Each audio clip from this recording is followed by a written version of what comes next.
অন্ধজনে দেহ আলো, মৃতজনে দেহ প্রাণ। তুমি করুণামৃত সিন্ধু, করো করুণা কণাদান। অন্ধজনে দেহ আলো, মৃতজনে দেহ প্রাণ। শুষ্ক হৃদয় মোহে কঠিন পাষাণ সম। শুষ্ক হৃদয় মোহে কঠিন পাষাণ সম। প্রেম সলিল ধারে সিঞ্চিও শুষ্ক নয়ন। প্রেম সলিল ধারে সিঞ্চহ শুষ্ক নয়ন। অন্ধজনে দেহ আলো, মৃতজনে দেহ প্রাণ। যে তোমারে ডাকে নাহে, তারে তুমি ডাকো ডাকো। যে তোমারে ডাকে নাহে, তারে তুমি ডাকো ডাকো। তোমা হতে দূরে যে যায়, তারে তুমি রাখো রাখো। যে তোমা হতে দূরে যে যায়, তারে তুমি রাখো রাখো। তৃষিত যে জন ফিরে তব সুধা সাগর তীরে। জুড়াও তাহারে স্নেহ নীড়ে, সুধা করাও হে পান। জুড়াও তাহারে স্নেহ নীড়ে, জুড়া করাও পান।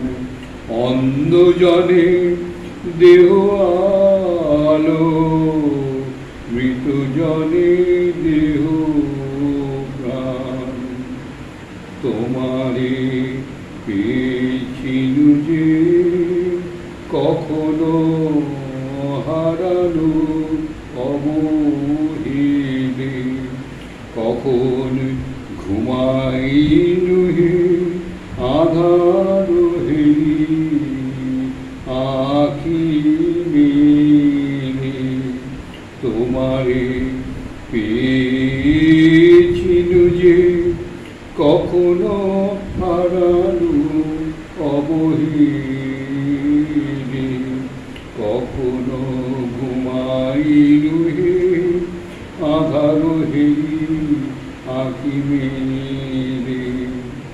বিরহ জানাইব তাই সান্ত্বনাকে দিবে হায়। বরষ বরষ চলে যায়, ফিরিনি প্রেম বয়ান। প্রভু দরস দাও হে দাও হে দাও। প্রভু দরস দাও হে দাও দাও হে দাও, কাঁদে হৃদয় ম্রিয়মান, প্রভু কাঁদে হৃদয় ম্রিয়মান,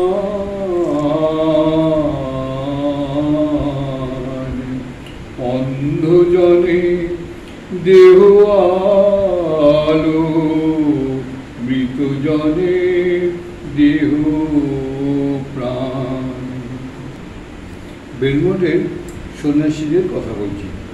স্বামী সোমেশ্বরানন্দ তার অভিজ্ঞতার কথা বলছেন, তিনিও বেলমঠের সন্ন্যাসী ছিলেন। স্বামী লোকেশ্বরানন্দ সম্বন্ধে তিনি বলছেন, অনেকদিন ভোরে তার কাছে চলে যেতাম। তার থাকার ঘরের পাশেই একটা বসার ঘর ছিল, সেখানে তিনি ভোরে বসতেন, পাখিকে খেতে দিতেন। কতগুলি শালিক পাখি কাঠবেড়ালি তাঁর শরীরের উঠেই আসত, হাত থেকে খাবার নিয়ে যেত। ওখানে বসে একদিন জিজ্ঞেস করেছিলাম, আপনি বক্তৃতা দেন না কেন? মহারাজের উত্তর, ঠাকুরের ইচ্ছা হলে নিশ্চয়ই বক্তৃতা দেব। এখন তিনি আমাকে প্রশাসনের কাজে বসিয়েছেন, তাই এটাই করছি। আচ্ছা, আপনি যখন ভগবানের কাছে প্রার্থনা করেন, তিনি আপনার কথা শোনেন?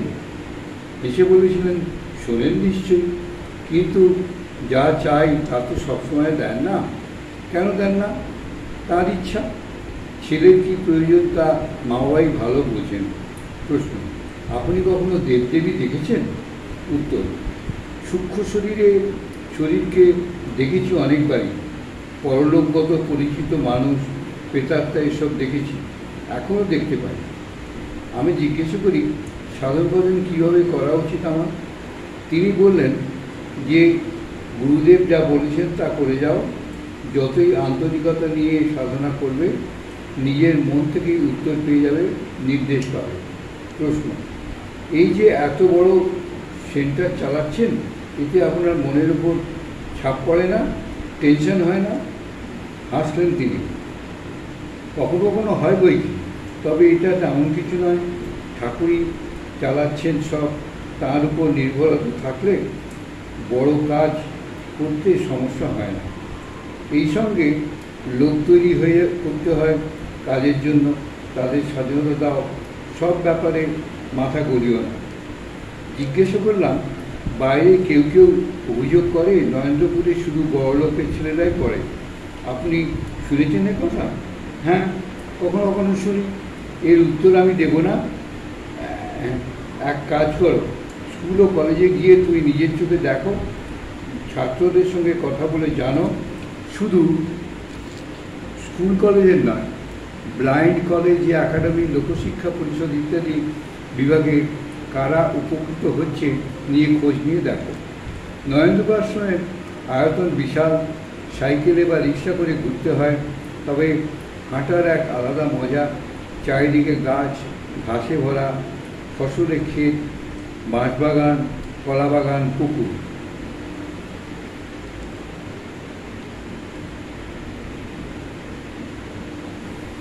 শ্যামল মহারাজ, হরি মহারাজ, ভানু মহারাজ সবাই যখন ব্রহ্মচারী, আমিও এদের সঙ্গে ঘুরে বেড়াতাম, যেন এক গ্রামে ঘুরছি। লোকেশ্বর মহারাজ তার ঘর থেকে অফিসে যেতেন হেঁটে, ফিরতেন হেঁটে। কয়েকদিন পরপরই যেতেন কলেজ ও ছাত্রাবাসে, বা উল্টো দিকে ছোট ছাত্রদের হস্টেলে বা ব্লাইন্ড বয়েজ একাডেমিতে। বিশাল এলাকা, অথচ তাকে কখনো দেখিনি রিক্সায় করে যেতে।